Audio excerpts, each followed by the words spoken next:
I just thought it would be fun to try and drag this disease across to a horde capital. If I'd known that later on we would have been referred to as terrorists in the process, I probably would have curtailed that a little bit. When we look at the corrupted blood outbreak, there's a lot of ways that people responded to that have parallels to the real world. Blood Plague definitely broke the game. Today, we're used to thinking about pandemics, literally all of the time. But in 2005, most people never considered they'd be at risk of catching a deadly plague, and definitely not in the virtual realm of World of Warcraft. Blood Plague, World of Warcraft and the virtual pandemic. My first experience with the Blood Plague was odd because I hadn't played it about a week, which at that point was very unusual. I mean, the game had its hooks in. It's like 2005 and I'm a full-blown addict at this point. I liked to kind of log out in the lesser used sort of places where you can set your Hearthstone and log. So I would go upstairs into the bedroom, use the /sleep emoji like an absolute platinum grade loser, and then watch my dwarf kind of fall asleep and then log. And so every time I logged back in, it felt like I was waking up in my own bed. It's stupid, I know. So I wake up and there were skeletons in the room, which is not normal unless you've had a really big night. I went outside and it was bedlam, skeletons everywhere, people running around. Chat was just whirring past at a rate of knots. And I saw people running past and what looked like blood exploding out of them, which again, not a traditional thing in the game. The corrupted Blood Plague started from a raid boss from Hakar in Zul'Gurub, that when he applied a debuff to players trying to kill him, they spread this malady that did damage to people. And it's a raid mechanic designed to spread people out, and players learned that if your pet caught this, you could dismiss your pet and after the raid resummon the pet, and the debuff would still be on the pet. And they could do this outside of the raid zone in a capital city where there's lots of people around. And the corrupted blood debuff would spread to other players. We weren't really raid ready at that point. We had a small 10-person guild called, I think, Jägermeister. Again, it's the mid-2000s and everyone was very mature. And I ran to the bank and then I caught it. It wasn't super fun.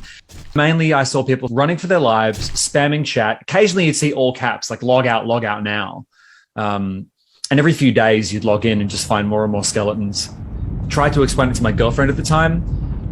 She didn't really get it, nor should she have. When I told her I had an incurable disease, I had to then put it in context that it was in a game. This contagious blood plague spread between them with alarming speed. It eventually infected 4 million players. What's just as virulent as this is the player's behavior. When one player learns you can do this, and they instantly broadcast it, and so it can rapidly spread from one server to another.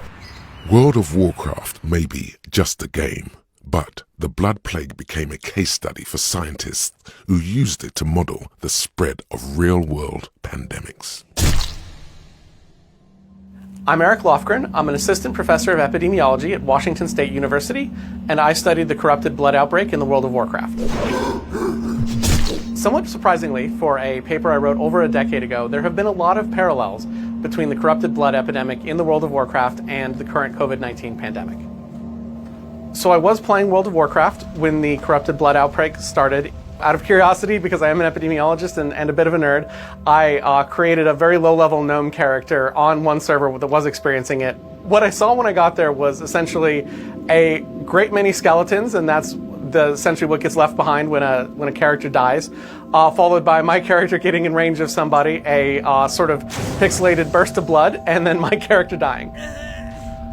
So how we came to study corrupted blood and why we decided that it was interesting to look at was that it was sort of an emergent phenomenon. It wasn't something that was planned. It wasn't sort of an in-game event or something like that. This was an error. And that's really interesting because you got to see people's real behavior. And one of the interesting parts about video games is that you can see sort of more of what's going on. You're not necessarily limited to your individual perspective. You can sort of examine the world as a whole. And so we're interested in it as a case study because MMO players are often sort of very committed to their characters. And so there was, I think, a lot of fairly realistic behavior and a lot of really interesting responses. And then also we thought it was just sort of an interesting case study for how sort of the public interacts with the concept of contagion.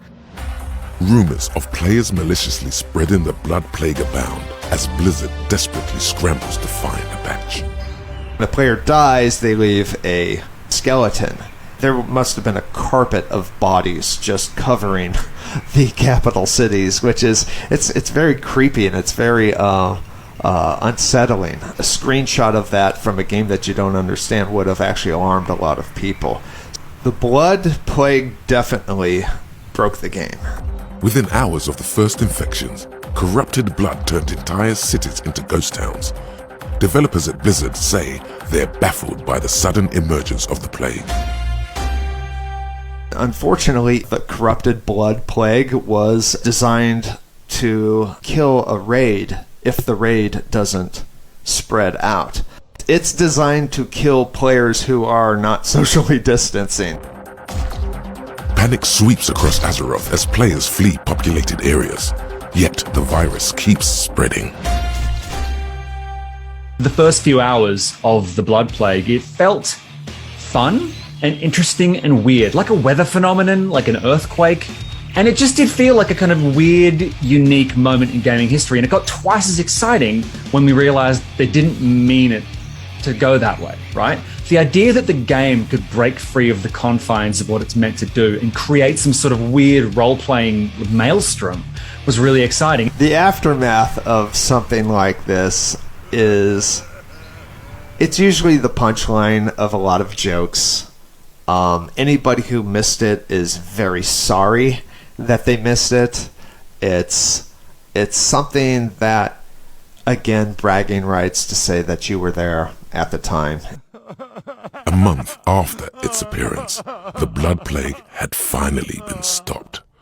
Life could return to normal. When we look at the corrupted blood outbreak, there's a lot of ways that people responded to that have parallels to the real world.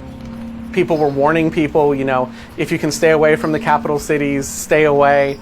We did see some people actually acting like first responders. So some people who played healing characters would essentially try to help low-level players get out of the city by continually healing them until they managed to get sort of clear of the outbreak, and in doing so put their own characters at risk.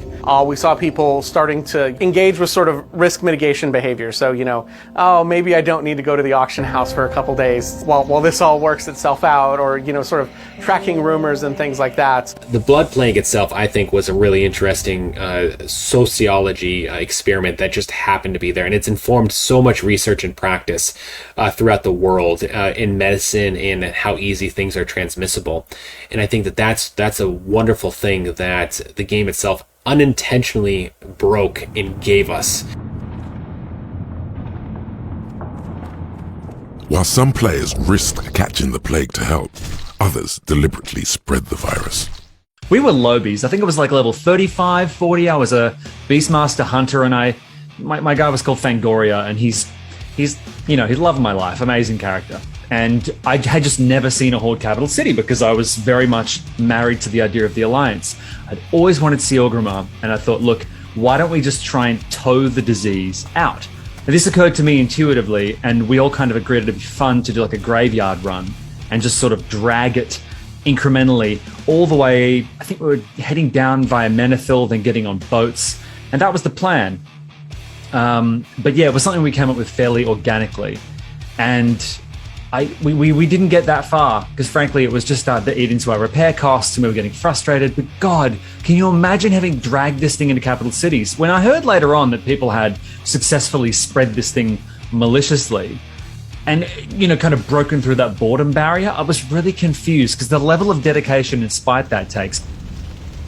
All I wanted to do was see the sights and have a kind of fun, like a metagamey excuse to do so. If I'd known that it would have prolonged things, and if I'd known that later on we would have been referred to as terrorists in the process, I probably would have, curtailed that a little bit.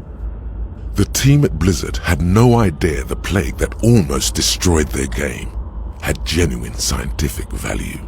I think the lessons really that we can take away from the Corrupted Blood outbreak in terms of applying it to the real world is that notion that people are very complicated. I think we've seen from both Corrupted Blood and now COVID-19 that there are a lot of social processes that underlie how disease epidemics occur, and that those social processes are very complicated, and that we need to focus a lot of our energy on understanding that, how people interact with each other, and then how people interact with each other in the context of disease, and how they may be constrained by family obligations or work obligations or political beliefs and things like that. Those are all things that I think we need to continue to strengthen our understanding of and sort of broaden the perspective in which we look at how people respond to epidemics. When researchers showed interest in the blood plague, players scoffed. In World of Warcraft, griefers deliberately breached quarantines. Who would do that in real life?